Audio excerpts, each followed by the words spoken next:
የጌታስ ጸጋና ሰላም ይብዛላችሁ የእግዚአብሔር ሰዎች በዓለም ዙሪያ ያላችሁ። ዛሬ በውስጥ አንድ መልእክት አለ። ይህን መልእክት ኮፒ ሊንክ ሼር አድርጉ። በውስጤ ላይ ያለው የእግዚአብሔር ቃል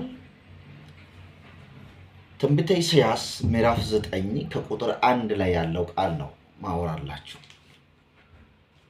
ይህ ተጨንቆ ላለው ሰው ነው ማወራው። የእግዚአብሔር ቃል እንደዚህ ይላል።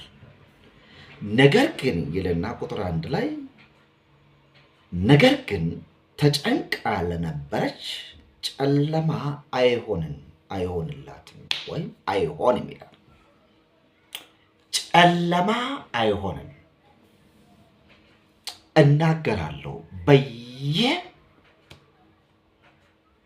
ስራ ቦታ ሆናችሁ በየመስሪያ ቦታ ሆናችሁ በኢትዮጵያ ውስጥ ሆናችሁ ከኢትዮጵያም ውጪ ሆናችሁ ከሚያስጨንቅ ነገር ጋር ተገናኝታችሁ በጣም የተጨነቃችሁ ሰዎች መጽሐፍ ቅዱስ የእግዚአብሔር ቃል የሁሉም ነገር ዋናው የሆነው እንዲህ ይላል። ተጨንቃ ለነበረች ጨለማ አይሆንም ይላል። ነገር ግን ይልና ተጨንቃ ነበር፣ ጨለማ አይሆንም።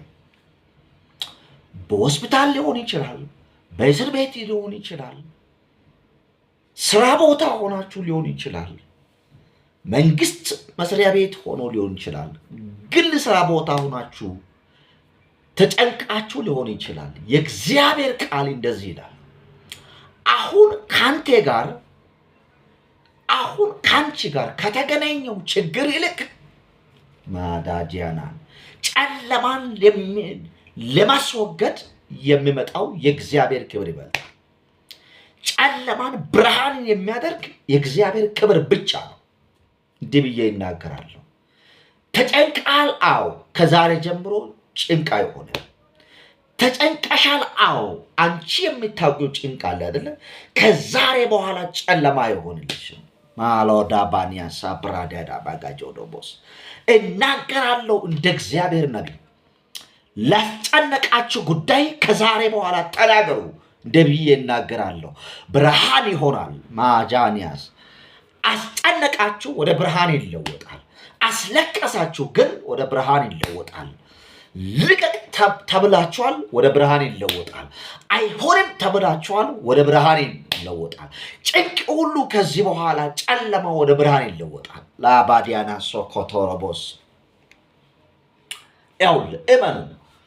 ማርያምን መልካም ዕድል መርጣለችና ከእርሷ አይወሰድባትም ይላል። ያንተ ምርጫ ከኢየሱስ ጋር መኖር ይሁን። ያንቺ ምርጫ ከኢየሱስ ጋር መኖር ይሁን። ላዲያና ሶብሮዴ ቤገደቤ ለሚያስጨንቀው ጉዳይ ገደብ ይኖራል። ላዲያና ሶኮ ላስለቀሳቸው ጉዳይ ገደብ ይኖራል። ማሎዲያና ሳብራዲያና እንደ ብዬ እናገራለሁ። ግራ ላጋባቸው ጉዳይ ገደብ ይኖራል። ጨለማ እንደ ጨለማ አይቀርም፣ ንጋት ይሆናል። ያንቺ ምርጫው ኢየሱስ ጋር ይሁን። ያንተ ምርጫ ኢየሱስ ጋር ይሁን። እግዚአብሔር እንደዚህ ያደርጋል። ጨለማን ወደ ብርሃን ይለወጣል። የበሽታ ጨለማ፣ የማጣት ጨለማ በኢየሱስ ክርስቶስ ስም፣ ግራ የመጋባት ጨለማ ያው አምላክ እግዚአብሔር ምስክሬ ብርሃን ይለወጣል። ሼር አድርግ ለወዳጆች፣ ሼር አድርግ ለወዳጆች። እንዲህ ብዬ ይናገራሉ። ነገ ሰርጀሪ አለኝ ብላችሁ የተጨነቃችሁ፣ ነገ የሐኪም ቤት ቀጠሮ አለኝ ብላችሁ የተጨነቃችሁ፣ ነገ የሚከፍለው ዕዳ አለ ብላችሁ የተጨነቃችሁ፣ ነገ ማሎዶቦሳ ፕራዲያና ማጋጃላዳቦስ እንዲህ ሊሆን ነው ነገር ግን ኪሴ ባዶ ነው ብላችሁ የተጨነቃችሁ፣ ሕያው አምላክ እግዚአብሔር ልጅ ኢየሱስ ክርስቶስ እኔ የማምነው ሸለቋችሁን በበረከት ይሞላል፣ ኪሳችሁን በብር ይሞላል። ማጂያኒያ በሽታችሁን ወደ ጤና ይቀይራል። በሉ ከኔ ጋር ጨለማ አይሆንልኝም በጌታ በኢየሱስ ስም አሜን ብለህ ጻፍ። አሜን ብለሽ ጻፊ። ጨለማ አይሆንም።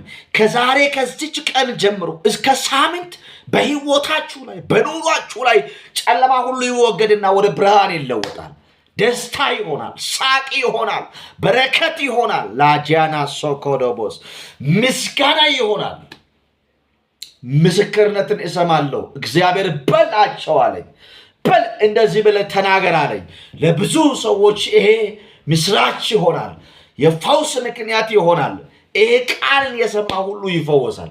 በጌታ በኢየሱስ ክርስቶስ ስም ይሁን። እኔ ነቢይ ገረመው እባላለሁ። የቃሉ ምስጢር ቤተ ክርስቲያን ባለራዕይ ነኝ። ጌታ ኢየሱስ ዘመናችሁን ይባርክ። ተባረኩ። ምስጋና ከናንተ ቤት አይታጣ፣ በረከት ከናንተ ቤት አይታጣ። ሸለቋችሁ በውሃ ይሞላ፣ በበረከት ይሞላ። በኢየሱስ ስም ተባረኩ፣ ተፈወሱ፣ ተጽናኑ። በጌታ በኢየሱስ ክርስቶስ ስም ጸለይኩ። አሜን።